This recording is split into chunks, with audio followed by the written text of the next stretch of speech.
Hi team.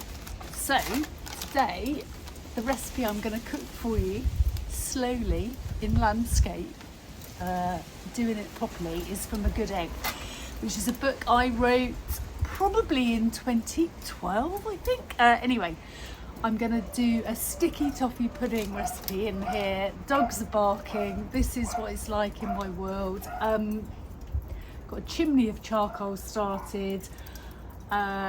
And we're going to do sticky toffee pudding. So as usual, good pure lump of charcoal, Whitlam frame ash. This is my very favourite charcoal in the whole wide world. Lots of you know that already. One fire lighter, single match, chimney starter, best, quickest way to get it lit. But you don't need to wait until it's lit all the way up. So just looking for about halfway lit and then tip and cook. So what I've got in here is dates that have been soaking in boiling water with some vanilla extract into a processor. Obviously you could do this inside, but I wanted to be outside because it's stopped raining finally. So I'm going to whack those in there.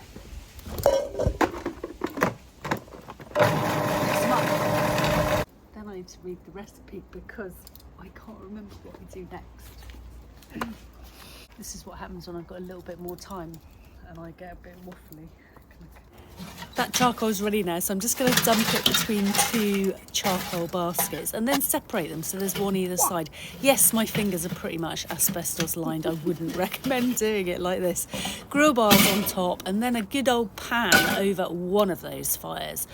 125 grams of butter. 225 grams of dark brown sugar, 150 ml of double cream. Yes, it's all about the good stuff, this recipe.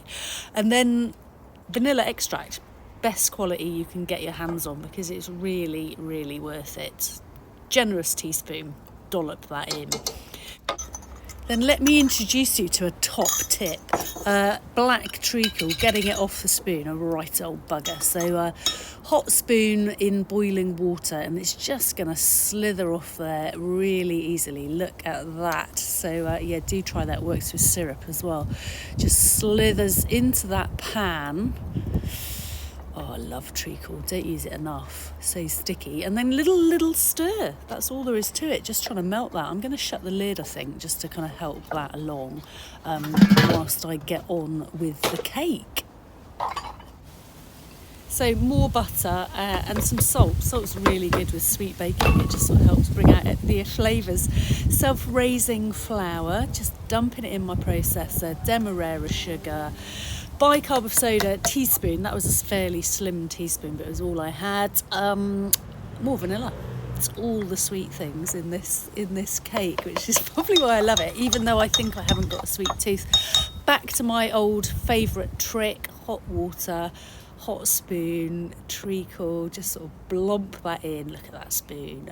2 teaspoons is a good one there. Not teaspoons, those are tablespoons. Those are definitely tablespoons. Just look at it slide off. And then 3 eggs. Just crack them in, 1, 2, 3. You could make this by hand in a bowl with a bit of elbow grease and a wooden spoon, but you know, if you've got a food processor, it's just so easy and straightforward.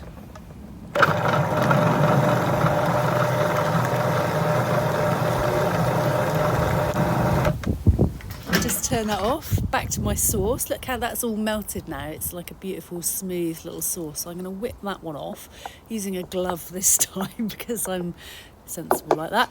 And then a baking tin. So I've got a sheet of paper here, just greaseproof because my tin's a bit of a sticker. Scrunching it up like that just means it's going to sit really nicely into the corners and it's not going to kind of buckle the corners of the cake.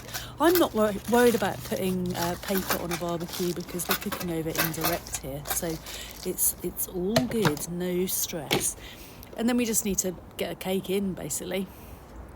Just like super rich. I love making cakes. I don't make them that often, but I'm very happy when I get around to it.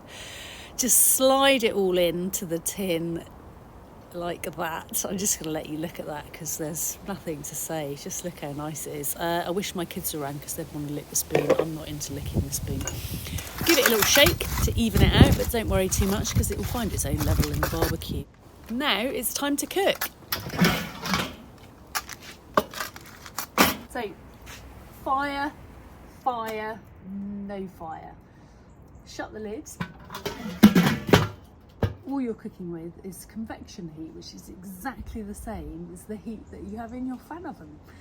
I never ever ever pay much attention to time when I'm cooking barbecue, because it just varies. So you just need to use your judgment call, and that's kind of liberating, I think, is that you don't have to sort of follow rules. That's one of the reasons I like barbecue, I think. But what I do often do is, you can find me